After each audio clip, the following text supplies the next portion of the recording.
The woman a sharp, no-nonsense gulp. Before I could even say hello, her cousin pulling up in a Porsche jabbed a finger in my face and spat. Unemployed trash like you thinks he deserves my cousin. I planned to lie low, marry her in a flash, and fade out of the game until that day when the red dot from a sniper rifle settled between my wife's eyebrows. I smiled.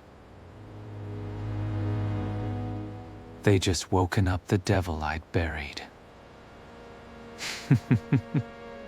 My mother says I'm 30, broke, and useless. A waste of space. She strong-armed me into a blind date. The woman a sharp, no-nonsense gulp. Before I could even say hello, her cousin pulling up in a Porsche jabbed a finger in my face and spat. Unemployed trash like you thinks he deserves my cousin. I planned to lie low, marry her in a flash, and fade out of the game until that day when the red from a sniper rifle settled between my wife's eyebrows. I smiled. They just woken up the devil I'd buried. Chapter 1. Ethan, I'm telling you, if you screw this up again, you can get the hell out of this family. My mom's shouting rattled my eardrum through the phone. I dug a finger in my ear and stared out my bedroom window. Got it, Mom? 30 years old, no job, single, living at home in the suburbs outside Chicago. Put those labels together and in my mother's eyes, you get original sin. She had no idea the debit card with an astronomical balance was tucked under my mattress. She had even less idea that 3 years ago, the codename Reaper was enough to make underground networks around the world pack up and vanish. I got tired of killing. All I wanted was to be a burnout no one noticed. The blind date was an upscale coffee shop downtown. When I walked in, a woman in a Navy NYPD dress uniform. No, this was Chicago. I corrected myself mentally. Plain City Blues was already sitting at a corner table. She sat straight back, posture perfect, a quiet authority in the set of her shoulders. Dark hair pulled into a simple ponytail, bare face, no makeup, but she was 10 times more striking than the contoured eyelash-heavy girls around us. Her name, according to the one-line dossier my mom texted me. Emily Carter, Deputy Squad Commander, City Major Crimes Unit. I pulled out the chair across from her and sat. Emily nodded, her gaze running over me like I was a suspect in an interrogation. Emily. Her eyes were razor-sharp, like she was trying to see through skin and bone, straight into whatever I was hiding. All she could see was a guy in a plain t-shirt and jeans with a lazy couldn't-care-less air. I don't have a lot of time, so I'll be blunt. Emily cut to the chase. I'm not interested in you. You're not interested in me. We're both here because our families pushed us. I nodded. So we can cooperate. She raised her cup and took a slow sip of black coffee. We get married at City Hall. Make it a 1-year contract. We live our own lives. We keep our finances separate. We show our parents the rings. And in a year, we file for divorce. Interesting. Sharper than I expected. I opened my mouth to say yes when a grating voice cut in. Well, this is your blind date. Guy doesn't look like much. A man strutted over in a loud floral shirt. Hair slicked back with enough gel to stain a couch.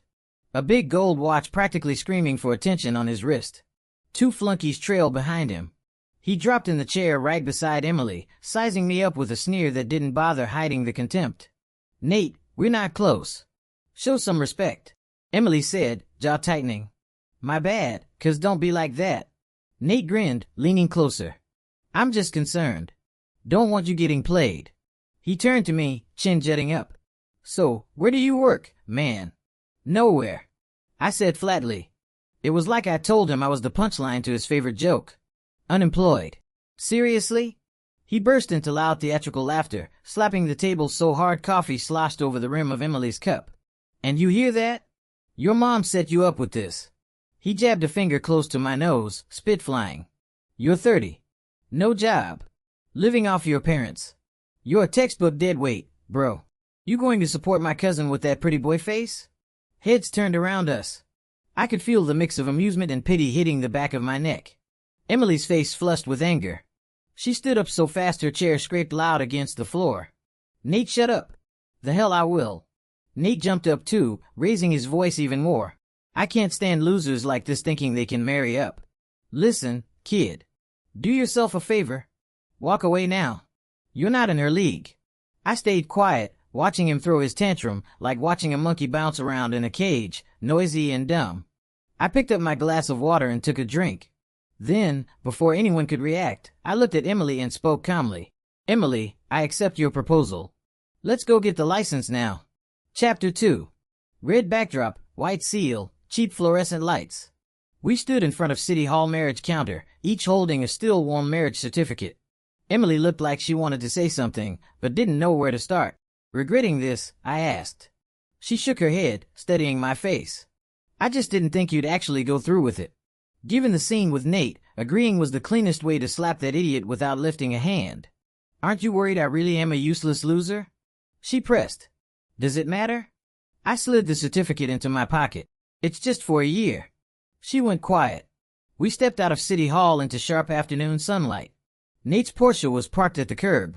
He leaned against the door, arms folded, scowling when he saw the red folders in our hands, his face twisted. You actually did it?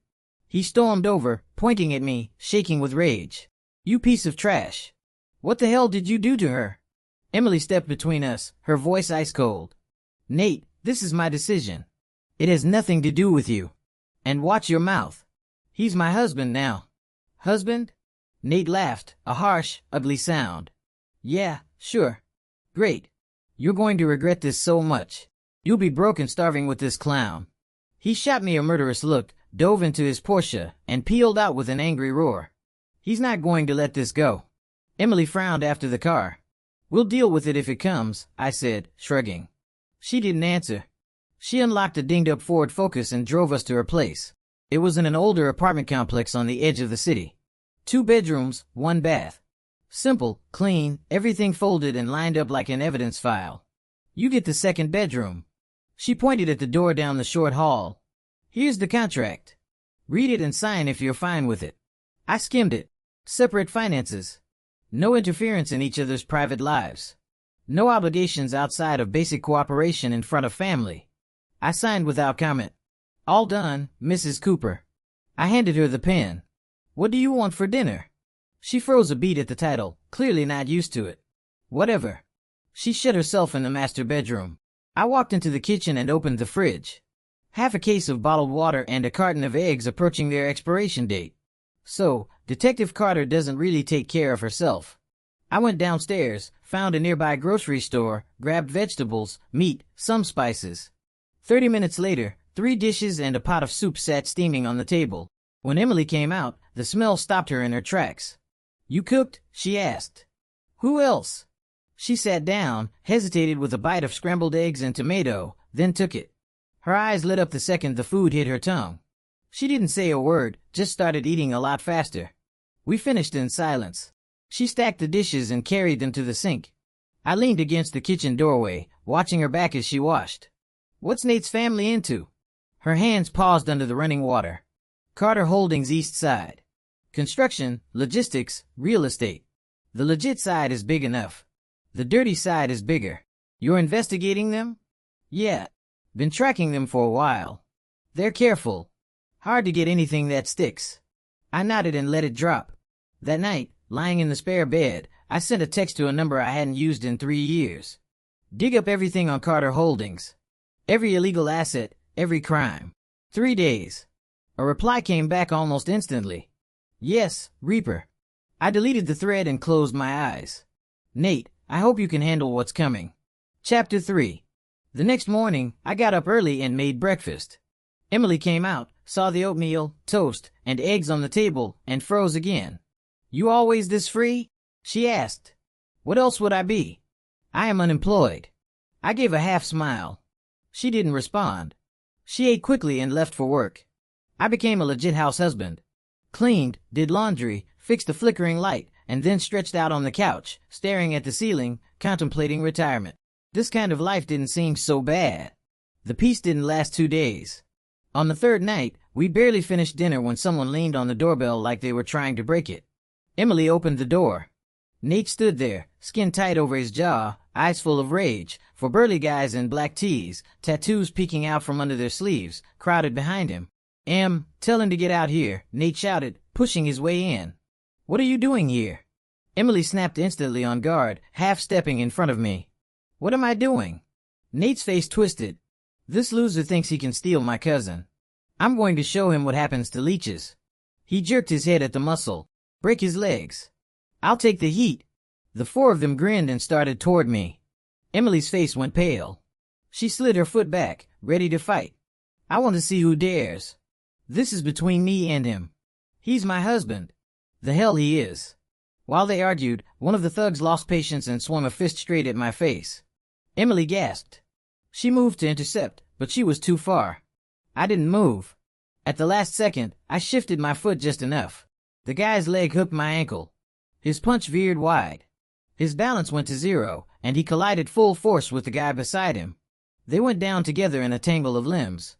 The other two rushed me from left and right. I let the one on my left swing, turned my body, so the punch slid past, and nudged my heel into the right side guy's ankle. He stumbled forward, crashed into his buddy, and they both hit the floor. Less than 10 seconds. For men down, groaning, unable to get up. I hadn't thrown a single punch. It looked like they just managed to all trip over each other. Nate stared, mouth open. Emily stared, her eyes wide as saucers. Maybe I overdid the clumsy accident act. Probably not. Call good luck. Nate sputtered, finger trembling as he pointed at me. I dusted my hands like I brushed off lint and strolled over. You can leave now, I said. My voice was quiet. Nate shivered anyway. He looked at me like he'd never seen me before and like he hoped he never would again. Let's go, he yelled, voice cracking, yanking his guys up and stumbling out. The apartment went still. Emily walked over, scanning me from head to toe. You trained? She asked. My grandpa made me learn some farm boy moves when I was a kid. Keep in shape. I lied casually. Farm boy moves, she repeated, clearly not buying it. So that was just good luck. What else? I spread my hands.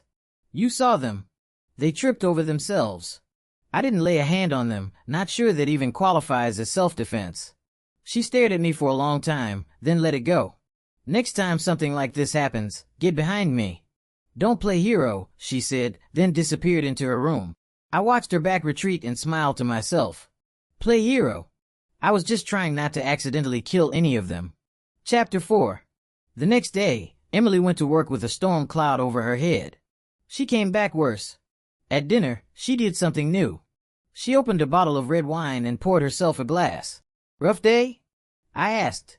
She stared at the wine a second, then gave in. We're chasing a smuggling operation. Every lead points back to Carter Holdings. Every time we move, they're one step ahead. Empty warehouses, cold trails. She pressed her brow with her fingers. We've got a leak. Someone high up. I just can't prove who. So today blew up again. Yep. She chugged the rest of her glass.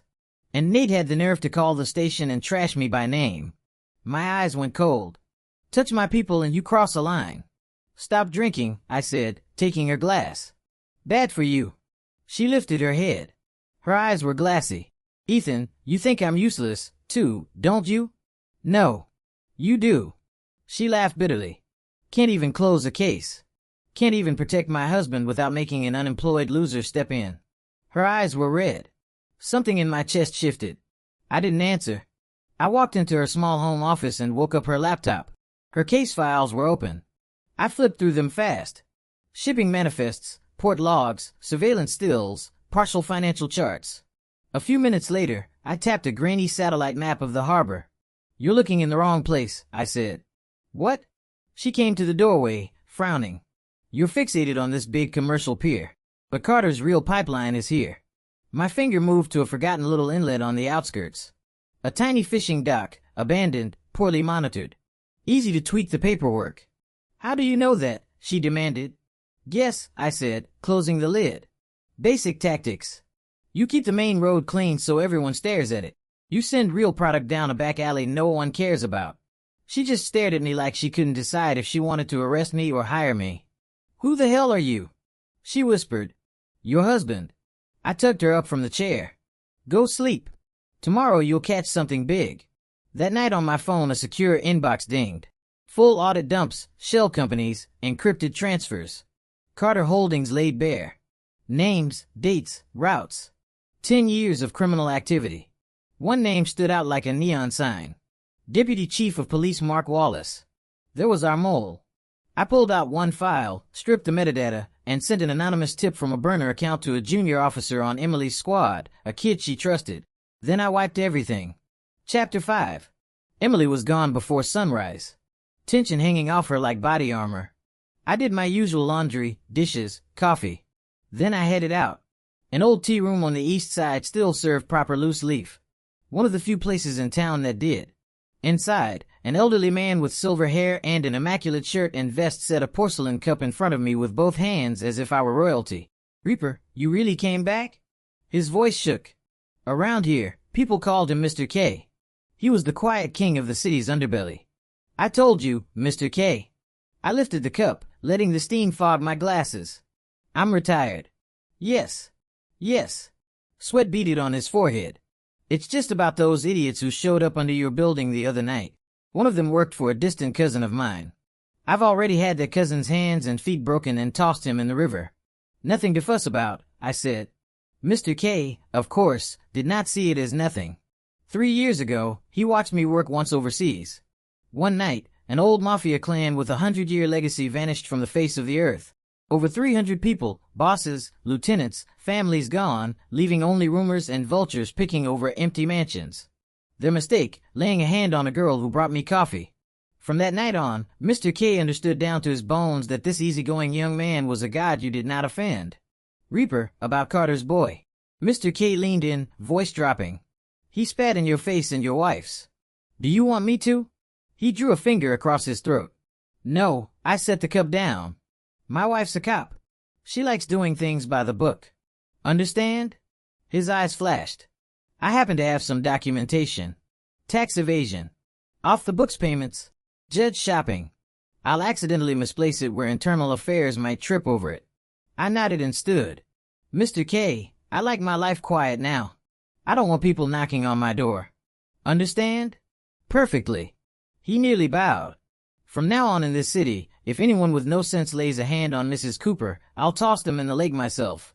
I didn't answer. I simply walked out.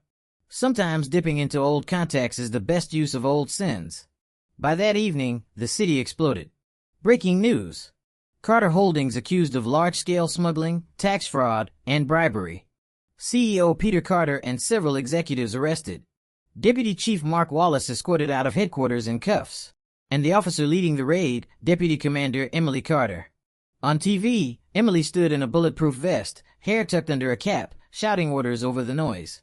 Cameras loved her. So did the anchors. She got home after midnight, exhausted, but lit from within. She actually smiled at me. "Ethan, thank you for your guess." She still didn't fully buy my random inside act, but results were results. "You just scored big. No celebration dinner." I lounged on the couch. "Deal." She agreed without hesitation. "This weekend, my treat." Watching her glow like that. I thought this quiet life was worth more than any blood-soaked throne. But trouble never needs an invitation. Chapter 6. Carter Holdings' fall sent shock waves through the city. Nate didn't go down with the rest. He hadn't touched the core operations directly, but he was under travel restrictions. His accounts frozen, his social world in ash. In one night, the arrogant trust fund prince turned into a cornered rat. He blamed all of it on Emily and on me. Saturday afternoon, Emily remembered our deal. She dressed down for once, jeans, simple blouse, and said, "Let's go. I owe you dinner." We'd barely walked out of the apartment complex when a black van screeched to a halt in front of us. The side door slid open. 7 or 8 men jumped out, gripping metal pipes and bats.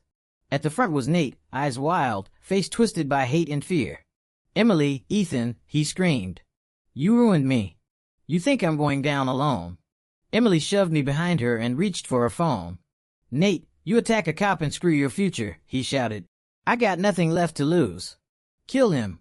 Drag her with us." The men roared and charged. Some people only learn when the world caves in around them. "Stay behind me," I murmured to Emily. Then I moved. I didn't rush. My steps were unhurried, almost casual, but every movement went straight for joints and nerves. The first man's pipe barely left his shoulder. I caught his wrist, turned my body, and twisted. Crack. The snap of bone was loud, followed by a scream as he dropped to his knees, clutching his arm. I let the pipe fall, spun, and drove my elbow into the second man's sternum. He flew backward and didn't get up. After that, it was mechanical. Sidekick, knee stomp, the edge of my hand into a throat. Simple, efficient, merciless. Less than a minute later, The alley was full of bodies. Everyone Nate brought was on the ground, writhing or unconscious. None of them had a limb working right. I hadn't broken a sweat. Nate stared like his world had just cracked open. He glanced from the mess at his feet to me, fully upright, clothes neat, breathing steady. "You? Who the hell are you?" His voice shook. "You're supposed to be a failure." I stepped toward him once, twice. He backed up with each step, eyes huge. "Who I am doesn't matter," I said, standing over him. "What matters is you shouldn't have touched her." My voice was cold as January on Lake Michigan. Nate's legs gave out. He dropped to his knees. "Don't kill me," he babbled, slamming his forehead into the pavement. "Please, I am sorry." Emily, who'd been frozen, finally found her voice. "Ethan." I didn't look at her. I planted my shoe on Nate's cheek and ground his face into the dirty asphalt. "Get lost," one word. He scrambled away like he'd been pardoned by God himself, staggering toward the van, abandoning his men. I turned around. Emily was staring at me like I was a stranger. "You owe me an explanation," she said. Chapter 7. The apartment felt smaller than usual, the air thick. Emily sat on the couch, arms crossed, gaze hard. "Talk. Who are you really?" "Ethan Cooper, your husband." I poured myself a glass of water. "Don't screw with me."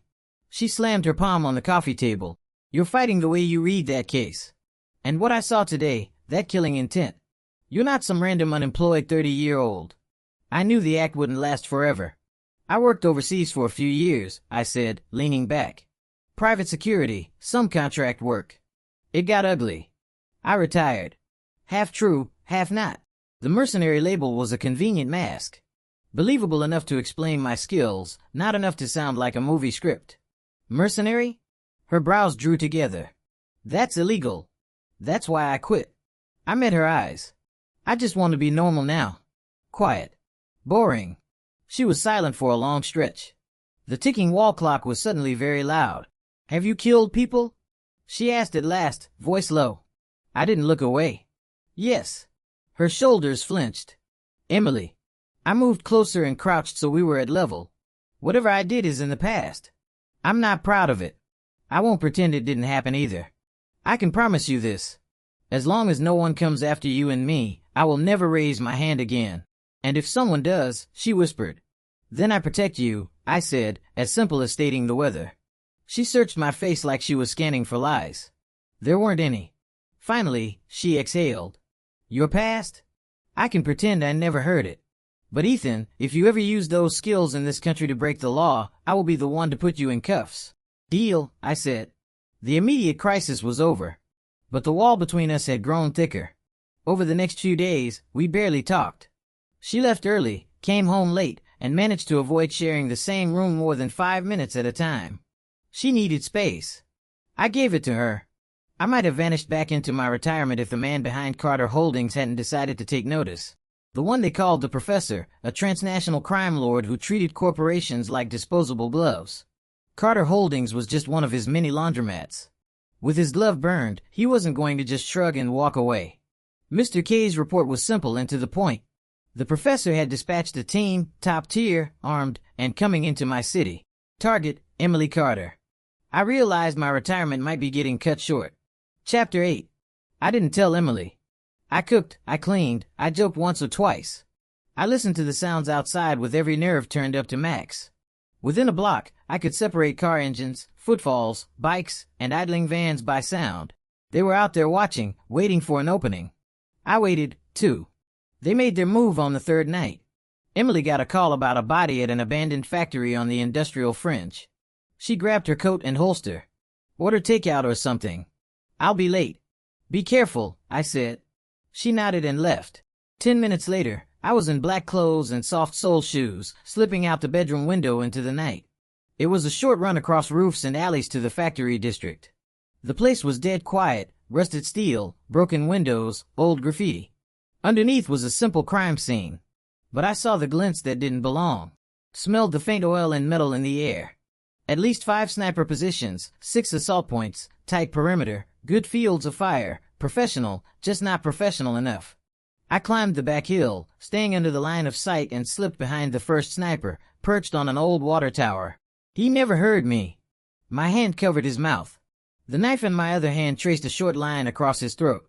No noise, just hot blood on my glove and then nothing. Second, third. The dark was my native country. In 10 minutes, every Overwatch position was silent. Only the assault team was left, crouched in the shadows of the factory. Their comms crackled with dead air. Confusion spread. Something's off, their leader said into his mic. Change of plan. We breach.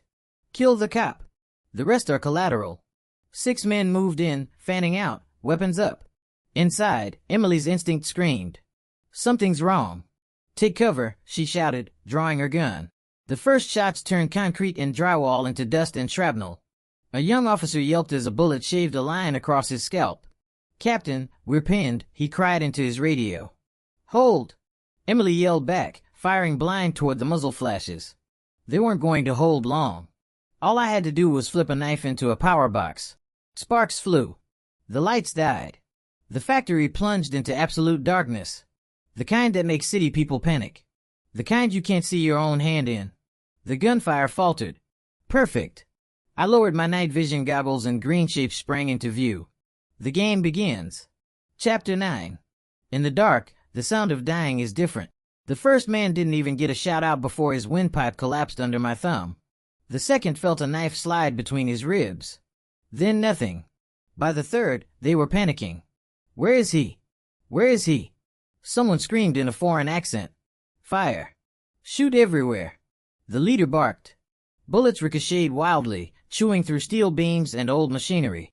They hit nothing but shadows and 3 of their own. Emily and her team stayed glued to the floor behind cover, frozen by the chaos. To them, it must have sounded like a horror movie. Gunfire, then screams, then gunfire again, then a body hitting concrete. Monster.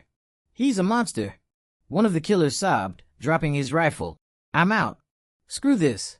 He didn't finish. I hooked an arm around his neck from behind and lifted. His feet left the ground, kicking. Who sent you? I asked into his ear, my voice from somewhere deep and cold. The professor? He choked. I twisted.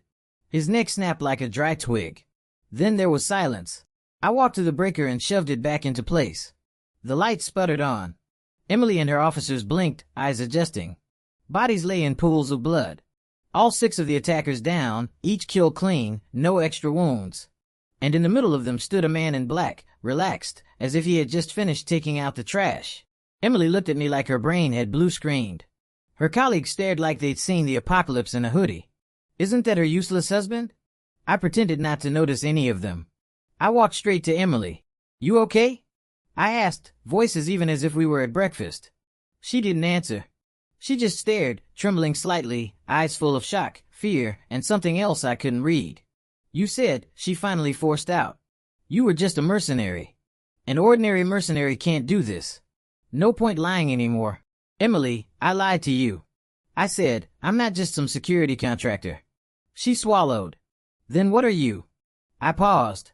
In my old life, I said quietly. They called me Reaper. Chapter 10. Reaper. Emily repeated the name under her breath and took a step back. That code name wasn't new to her.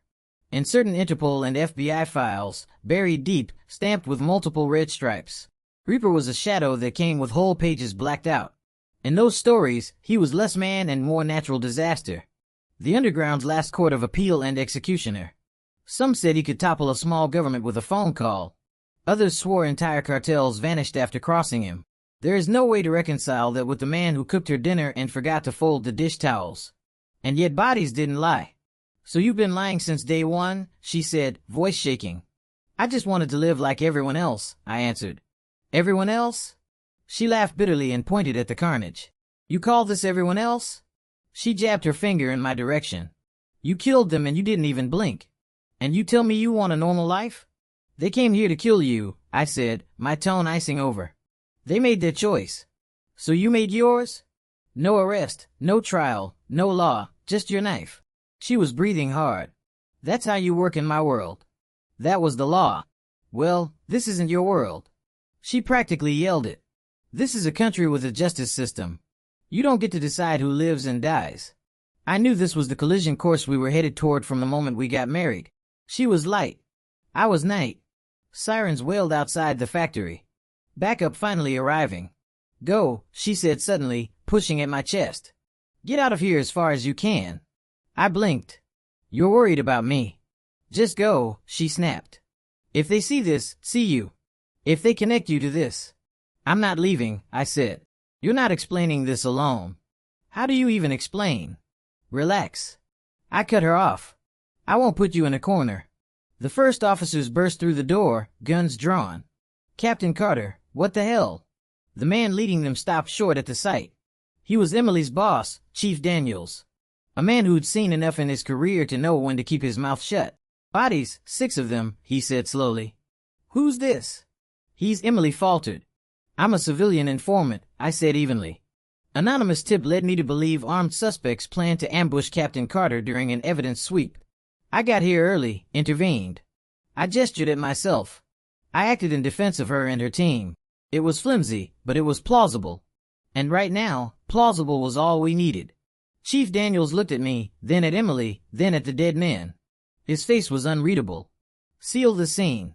He barked over his shoulder. No one in or out without my say-so. Tonight goes in a classified folder. Captain Carter, Mr. Cooper, both of you with me. Chapter 11. We weren't in an interrogation room so much as a conference space with one too bright overhead lamp. Chief Daniels set 2 paper cups of water in front of us and sat across the table. Let's hear it, he said. Emily stared at her hands. I did the talking. I gave him the edited version of my life. The private security jobs, the disillusionment, the desire for anonymity. I did not say Reaper. He listened without interrupting, then sat and thought for a long minute. Mr. Cooper, he said finally, your skills are impressive. And tonight you saved my people. He paused, letting that hang in the air. But the way you do it, it doesn't fit here. They had automatic weapons. We didn't know they existed until bullets started flying. I replied, if I hadn't intervened, we'd be chalking outlines around my wife right now. He drummed his fingers on the table, then stood up. I don't care who you were, he said. I care what you do from this point on.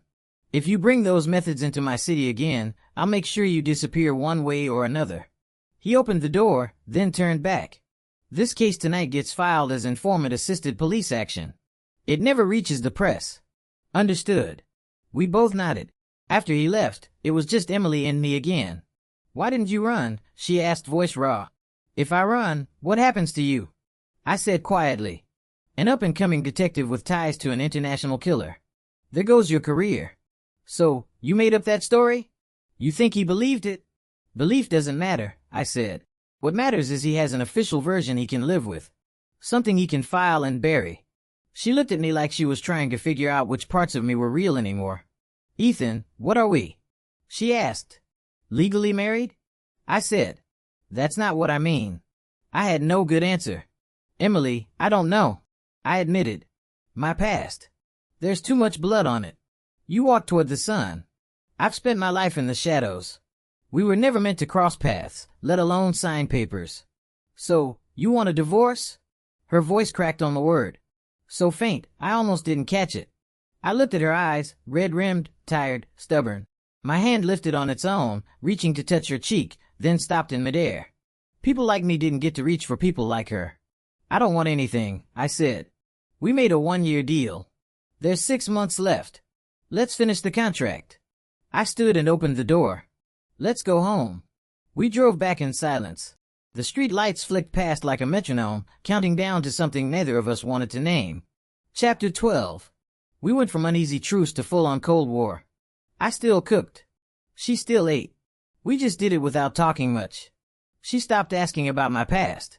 I stopped offering anything she hadn't requested. The divorce contract sat on a coffee table next to the TV remote like a quiet deadline neither of us acknowledged out loud. With Mr. K's help, the professor's branch in our city crumbled faster than anyone expected. The streets felt cleaner. My retirement life regained its rhythm, but the quiet didn't feel the same. The night before the contract ended, Emily came home early for the first time in weeks. She set 2 bottles of whiskey and a bag of takeout on the table. Tomorrow it's official, she said, pouring us both a drink. Yeah, I said. What are you going to do? She asked. Haven't decided. I lied. Truth was, I had. I've been dreaming of it for years. Find a small city, open a little restaurant, feed people, grow old. She nodded and took a long swallow. We drank more than we should have. For the first time in months, she talked not about cases, but about her rookie days, the old detective who'd mentored her. The first time she had to knock on a door and tell a mother her son wasn't coming home. I listened. She got drunk, head on her arm, hair falling across her face, voice slurring. "Ethan, you bastard," she muttered. "Why you lie to me? Why do you have to be so good to me?" I carried her to bed, careful not to bump her head on the door frame. As I pulled the blanket over her, she caught my wrist. "Don't go." She breathed barely audible. I sat on the edge of the bed and watched her sleep. Moonlight painted her face in soft silver. Her lashes trembled. There was a tear on her cheek. Without thinking, I brushed it away. Maybe even a man like me was allowed to reach for the sun once. The next morning, she was gone when I woke up. On the coffee table sat the divorce papers, her signature neatly written. Beside them, a debit card and a sticky note. "There's $75,000 on this," the note said. "Call it your salary for the past year. Pen is your birthday. I hope you find your quiet life. Emily." She knew my birthday. The card felt heavier than any gun I'd ever held. I left it there, packed what little I owned, and walked out of that apartment. I didn't go to a small town. I stayed in the city and rented a narrow storefront directly across the street from the police station. Old counter, rusted stove. 2 weeks later, it opened for business. A small, clean place with 6 tables, a chalkboard menu, and a sign over the door that read M's Kitchen. Opening day, I told no one. At noon, blue uniforms spilled out of the station, heading for the usual delis on the block. Emily walked among them, her expression unreadable. Then she saw the sign. She stopped dead. Her eyes traced the name once, twice, then dropped to the big front window. Through the glass, she saw me behind the counter, apron tied around my waist, wiping down a table. I walked to the doorway and stepped out into the sunlight. "Detective Carter," I called across the street. "You free for lunch? I make a pretty decent bowl of noodles." Her eyes turned red in the corners. She didn't speak. She stepped off the curb, crossed the street, and walked toward me. I knew then winning her back would be its own war. This time, though, I had no intention of retreating. The Reaper's retirement plan was simple. Spend the rest of his life cooking for a woman named Emily Carter.